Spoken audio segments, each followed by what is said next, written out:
주님께서 여러분과 함께 루카가 전한 거룩한 복음입니다. 주님 영광 받으소서. 그때 예수님께서 모든 사람에게 말씀하셨다. 누구든지 내 뒤를 따라오려면 자신을 버리고 날마다 제 십자가를 지고 나를 따라야 한다.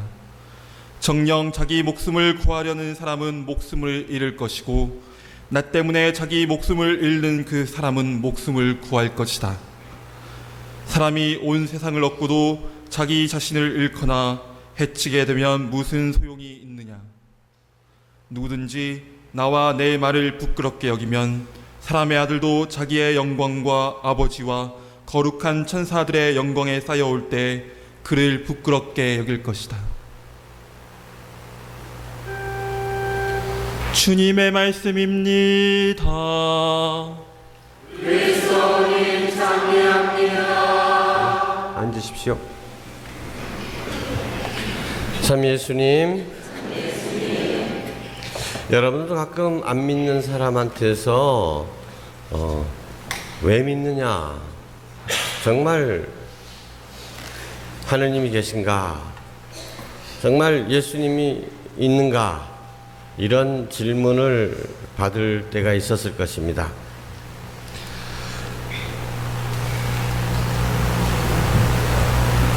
저에게 누군가 학생 시절에 친구가 그런 질문을 했습니다. 근데 그때 신학적으로 많은 이야기를 해줄 수도 있었지만 제가 선택한 것은 기적 이야기였습니다. 예수님이 행하신 기적, 그걸 믿으라는 것이 아니라 우리 눈앞에 보이는 기적을, 이게 진짜 기적이 아니겠느냐라고 말한 것입니다. 오늘 여러분들이 이 자리에 이렇게 모여 있는 것, 전 세계의 수많은 사람들이 예수님의 이름 때문에 이렇게 모여 있는 것, 그게 자체가 기적이 아니겠는가? 누구를 믿는다는 겁니까? 지금으로부터 2000년 전에, 그때 강대국도 아니고 약소국 중에 약소국, 로마의 식민지였던 그 조그만한 나라 이스라엘, 그 이스라엘 사람들 가운데서도 목수 출신, 게다가 어떻게 죽었어요? 십자가에 못 박혀 죽은 인간, 그 인간을 믿는다고, 그 인간을 섬긴다고 2000년이 지난 오늘까지도 이렇게 수많은 사람들이 주일마다 모여들고 한다는, 이거 자체가 기적이 아니냐. 이게 기적이 아니면 뭐가 기적이겠느냐. 그리고 또 한 가지를 더 붙였습니다. 예수님의 제자들, 예수님 십자가에 못 박혀 죽은 거 다 본 사람들이다. 그런데 그 사람들 다 목숨을 바쳐서 예수님을 믿으라고 했다. 예수님을 믿으라고 하면 자기한테 뭐 금덩이가 떨어지나 무슨 관직이 떨어지나 뭐가 좋아지나, 그 사람은 다 순교한 사람들인데 목숨까지 바쳐가면서 그 사람들이 예수님이 부활하셨다라고 예수님을 믿어야 된다고 가르쳤다. 뭐 때문에 그렇게 가르쳤겠냐. 자기한테 이득이 된다면, 이득을 위해서라면 그렇게 할 수도 있겠지만 뭐예요? 그렇게 고생하다가 결국은 순교를 당하는 판인데 이거 뭐가 있지 않느냐. 그리고 또 우리 한국의 순교자들에서 얘기합니다. 병인년 대원군의 대박해를 비롯해 가지고 무려 150년 동안, 아까 노래에서도 오가작통법이 나왔는데, 오가작통이라는 것은 5집을 묶었습니다. 5집을 묶어서 5집에서 천주교 신자가 나타나는데 그걸 고발하지 않으면 5집이 다 벌을 받는다는 거예요. 그렇게 해가면서 철저하게 천주학을 뿌리 뽑으려고 그랬고, 그리고 그런데도 불구하고, 그래서 믿는 사람들은 다 배교하지 않으면 다 죽인다고 공개적으로 막 공개 처형을 시켰죠. 공개 처형만 시킨 것이 아니라 그렇게 심하게 고문을 했습니다. 그 좋은 가문, 그 재산, 그 명예 다 누릴 수가 있었는데 그걸 다 포기하고 그렇게 고문받아가면서 어떤 사람은 심지어 매 맞아 죽기까지 하고, 어떤 사람은 공계리에 목이 잘리는 참수형을 당하기도 하고, 어떤 사람은 또 그것도 모자라서 군문효수, 그 잘린 모가지를 그 성문에다가 매달아 놓기도 하고, 이러는데 그 사람들이 왜 예수님을 믿었겠냐? 너 기치로행 죽으려 놓으면 너 죽을래? 상상이 안 가는 일인데, 2000년 전에 한번 보지도 못한 예수라는 인간을 위해 가지고 그렇게 목숨까지 내어놓을 수 있는 사람이 한두 명도 아니고, 삼천리 금수강산이 천주학장이들의 피로 붉게 물들였다 할 정도로 아무리 적게 잡아도 10,000명, 이름도 없으면 이름도 없어. 무명의 순교자들 하도 많이 죽여버리니까 제대로 보고도 못했어요. 많으면 20,000명, 이렇게까지 다 죽어갔다. 이게 기적이 아니겠느냐?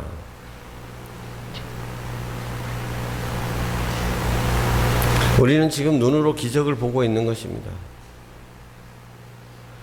그런데 오늘날 우리들의 스스로 물어보면, 너 옛날처럼 그렇게 박해받으면 너 정말 예수님 위해서 그렇게 고문받고 목숨 내놓을 수 있겠냐 하면 자신 있는 사람 아무도 없을 겁니다. 이거 나는 매 한 대만 맞아도 도망가 볼 거다. 그런데 그들과 우리가 다른 사람들이 아닙니다. 똑같이 나약한 사람들입니다. 그런데 그들이 어떻게 해서 그렇게 용맹한 믿음을 우리에게 남겨줄 수 있었습니까? 여러분, 그것은 하느님의 은총입니다. 하느님께서 그들을 그렇게 강하게 만들어 주시지 않았더라면 인간적인 동기로는 도무지 있을 수 없는, 그래서 이걸 기적이라고 얘기하는 것입니다. 그러니까 우리도 지금 여기 생각할 때 아이고 우리는 너무 믿음이 약해가지고 아무것도 할 수 없다 이렇게 하지만, 실제로 막상 또 그런 날이 오면 우리 중에서도 전혀 생각지도 못했던 사람, 아이고 저 사람은 순교까지 할 훌륭한 믿음을 가진 사람이다 했는데 그 사람은 빨리 부러져 버리고, 아이고 저 사람은 비실비실 무슨 신앙이 있는지 없는지 모르겠다라고 하는 사람이 오히려 순교자가 될지도 모르겠습니다. 순교자들 가운데서, 우리 한국 순교자들 가운데서도 그런 예들이 많습니다. 처음에 배교했고 우물쭈물 하다가 그랬다가 다시 또 자수를 해가지고 그런 사람도 많고, 또 이번에 성인 품에 오르리라고 준비하고 있는 두 번째 신부님, 최양업 동화 신부님의 어머니, 이분은 성인 품에 오르셨습니다. 그런데 이 어머니는 어떻게 했느냐면, 감방에 갇혔을 때 뭐 남편도 다 죽고 다 순교를 다 했는데, 특히 아들을 외국에 보냈다는 이유로 해가지고 그 집안이 전부 다 역적 집안이 된 것입니다. 근데 아주 그 집에 그 막내 동생들이 있었어요. 어린 동생들이 있었어요. 그 어머니 아버지 다 그냥 붙잡혀가고 그러는데, 아이고 이제 어머니 마음으로 나도 잡혀가버리면, 나도 여기 있으면 우리 아이들 어떤 살 건고, 길거리에 쓰러져 죽지 않을 건가, 굶어 죽지 않을 건가 하는 걱정이 팍 몰려든 거예요. 그래가지고 이거 이제 정신이 나간 상태에서 아이고 나 하느님 안 믿었구다 해가지고 그 방면이 됐어. 그래가지고 그 아이들 단돌이 해가지고 친척집에 맡기고, 그래가지고 다시 돌아와가지고 순교를 하게 되는데, 밖에서 이 아이들이 어머니 어디 있는 줄 아니까 어머니 배고파 하고 울어대는 거예요. 여러분, 그걸 모정으로 어떻게 이겨낼 수 있겠습니까? 사람이 어떻게, 예수 안 믿겠다고 말 한마디만 하면 풀려날 건데, 그런데도 귀를 막고 이 육신의 정에 지면 안 된다 하고 그렇게 순교에 이를 수 있다는 거, 여러분, 이게 인간의 힘으로 가능한 일입니까? 하느님이 그들을 그렇게 굳건하게 해주시는 겁니다. 성령께서 여러분을 그렇게 단단한 강철처럼 변화시켜 주시는 것이죠. 그래서 우리는 순교자들의 용맹한 믿음을 찬양하면서 그들은 우리와 다른 별종이다라는 생각을 해서는 안 되겠습니다. 그들도 다 우리와 똑같은, 어쩌면 우리보다도 더 나약한 인간이었을지도 모릅니다. 그럼에도 불구하고 그들은 하느님의 성령의 자신을 개방했습니다. 성령께서 그들에게 내려오셔서 그들 마음을 채워주셨을 때 그들은 그렇게 놀라운 신앙의 사람으로 다시 태어날 수 있었던 것입니다. 그러므로 오늘 우리의 이 순교자 주기를 맞아서 우리가 해야 할 일은 우리에게도 하느님의 성령께서 내려오시기를, 마음을 열고 성령을 받아들이고 성령께서 나를 새 사람으로, 믿음의 사람으로, 사랑의 사람으로 변화시켜 주시기를 청하는 것입니다. 나는 그렇게 못해가 아닙니다. 여러분, 집에 가서 오늘 제2독서 찬찬히 몇 번씩 읽어보시기 바랍니다. 사도 바오로의 신앙 고백이 정말 힘이 철철 넘쳐 흐르게 드러나는 대목입니다. 몇 대목만 보도 첫 대목만 그렇죠. 하느님께서 우리 편이신데 누가 우리를 대적하겠습니까? 그 하느님이 어떤 분입니까? 당신 우리를 사랑하셔서 우리를 위해서 당신 아드님까지 아낌없이 내어주시는 하느님이 계신데, 그 하느님이 우리 편인데 누가 우리를 대적하겠느냐. 무엇이 우리를 그리스도의 사랑에서 떼어놓을 수 있겠습니까? 환난입니까? 역경입니까? 박해입니까? 굶주림입니까? 헐벗음입니까? 위험입니까? 칼입니까? 우리를 사랑하시는 그리스도의 사랑으로 나타난 하느님 아버지의 사랑에 힘입어서 우리는 이 모든 것을 이겨내고도 남습니다. 이런 사도 바오로의 고백이 바로 우리 순교자들의 고백이었고, 우리가 마음을 열고 성령을 받아들이면 바로 우리의 고백이 될 수 있는 것입니다. 순교자들의 대축일, 요즘 저는 예전에 비해서 순교자들에 대한 믿음이, 이 신심이 너무 많이 줄어들지 않았나라는 이런 안타까움이 있습니다. 요즘 성당에 들어오신 분들은 잘 모르겠지만 제가 신부됐을 때만 해도, 아니 신부되기 전에는 더 했죠. 그때 신부됐을 때 제가 83년도에 신부가 됐으니까 84년도에 요한 바오로 2세께서 처음으로 우리나라를 방문하셔가지고, 그때가 한국천주교 200주년이었습니다. 그래가지고 그 여의도 광장에서 신앙대회를 하면서 거기에서 우리 103위, 오늘 기념하는 이 103위 복자들을 성인 품에 올리신 것입니다. 그 전까지 우리나라는 성인이 한 분도 안 계신 거예요. 다 복자뿐이지. 그렇게 순교자들이 많았는데도 성 아무개가 없었습니다. 그러니까 세례받을 때 대부분은 다 서양 성인들 이름을 땄던 거죠. 우리도 성인 한 분이라도 갖게 해주십시오 하고, 교회가 정말 열심히 기도했고, 9월 순교자 성월이면은 각 본당마다 교구마다 순교자 현양대회가 정말 성대하게 개최됐습니다.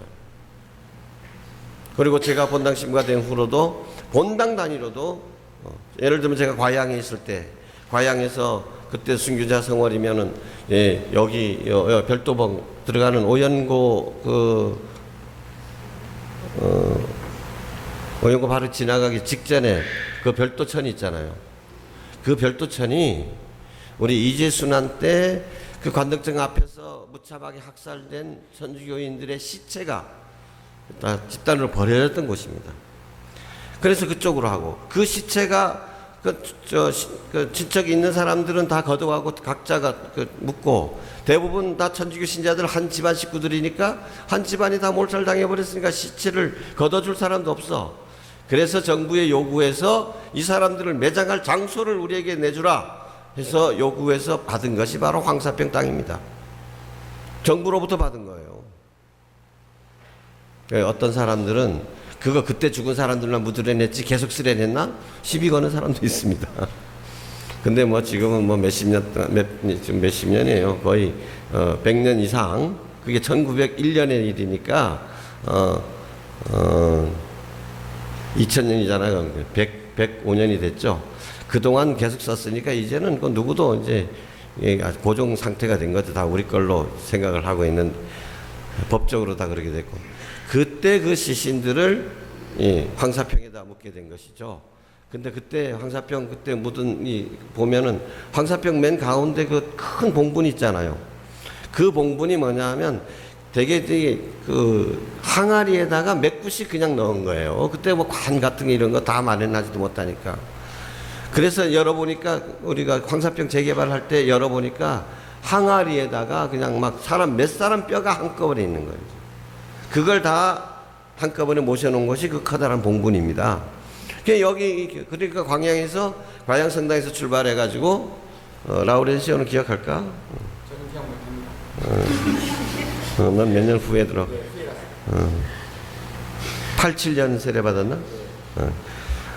그래가지고 그러면 여기까지 가두행진을 해가지고 여기에서 거로로 해가지고, 그때 큰 길 없었으니까 거로로 해가지고 황사평까지 가가지고 황사평에서 그렇게 성대하게 본당 단위로 그렇게들 했습니다. 근데 요즘은 순교자 생활 뭐가 문제예요? 벌초하러 가느라고 신자들 모일 시간도 없네. 주일날마다 벌초한다고. 그때는 사실 좀 그러기도 했죠. 주일날 벌초하는 것이 아니라 음력으로 벌초했기 때문에 주일날이 좀 편했습니다만. 근데 또 이 시성식을 앞두고는 각 본당마다 순회 기도회다 뭐다 하면서 밤새워서 순교자들을 기리는 기도회를 가졌었죠. 근데 요즘은 우리 본당만 해도 순교자 성월인데 한 거 뭐 있습니까? 그저 미사 후에 기도한 순교자들에게 청하는 기도밖에는 한 게 아무것도 없어. 우리 신자들의 마음에도 작년에 프란치스코 교황님께서 오셔가지고 제주도의 최초의 세례자이자 순교자인 김기랑 펠릭스 베드로를 복자품에 올리셨습니다. 자, 그러면 정말 환호하고, 아이고 우리 교구에도 우리 땅에도 순교자가 계시고 그분이 복자에 올리셨구나 해서 기도도 많이 하고 이렇게 해야 되는데, 경했구나, 그런 사람이 있구나 하고 넘어가 버리는 거예요. 신심이 없습니다. 신심이. 그런가 보다 하고 냉하고. 이게 참 안타까운 것입니다. 우리 가톨릭 신문에 보면 순교자들 중에서 이름 없는 분들은 어쩔 수가 없고, 그런데 관공서에 사형 선고 받았다고 하는 이름이 있는 사람들 있잖아요. 이런 사람들은 다 성인 품에 올릴 사람들이잖아요. 그래서 근데 그뿐만 아니고 최양업 도마 신부님 같이 순교는 안 했지만 삶 속에서 거의 순교하신 분, 그렇게 신자들을 찾아다니면서 돌보다가 길거리에서 장티푸스 걸려가지고 돌아가신 분, 순교나 다름없지 않느냐. 이런 분들을 시성 운동을 하고 있고, 또 최근에 6.25 전쟁 전후로 해가지고 신자들이 아이고 신부님 공산당 들어오면 안 됩니다, 빨리 피신하십시오 했는데, 내가 신자들을 버리고 어디로 가느냐, 그래가지고 희생되신 분들, 사형당하거나 아니면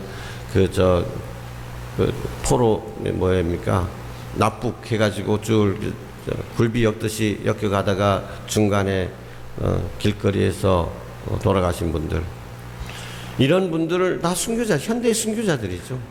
그러니까 이런 분들을 성인 품에 올리기 위해서 아주 지금 열심히 자료를 모으고 있고, 교황청에 1차 자료가 다 올라갔다는 것입니다. 근데 이렇게 일부에서는 이런 분들을 이렇게 기억하고 기리려고 하고 있는데 우리 신자들 마음속에는 너무도 좀 이런 부분이 냉담한 것 같아가지고 너무 아쉽다. 그리고 더욱더 중요한 것은 순교의 현대적인 의미를 제대로 알아야 되겠다. 오늘날은 누가 성당 다닌다고 해가지고 죽입니까? 이 시대에는 그런 것이 없습니다. 그러면 순교와 우리와 무슨 상관이냐?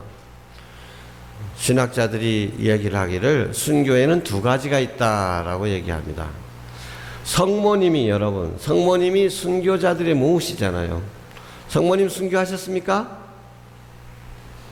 순교도 안 한 분인데 어떻게 순교자의 모우라고 합니까? 성모님의 삶 같은 것이 대표적으로 백색 순교라고 하는 것입니다.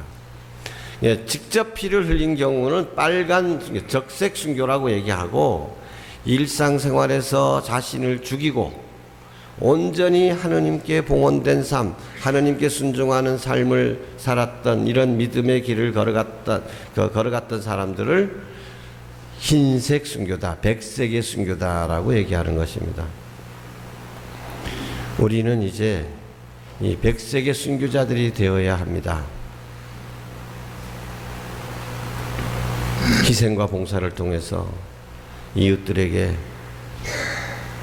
그리스도의 사랑을 나눠주는 일, 그들에게 하나님의 사랑을 증거하는 일, 이것이 바로 우리가 해야 할 순교, 백색 순교의 길인 것입니다.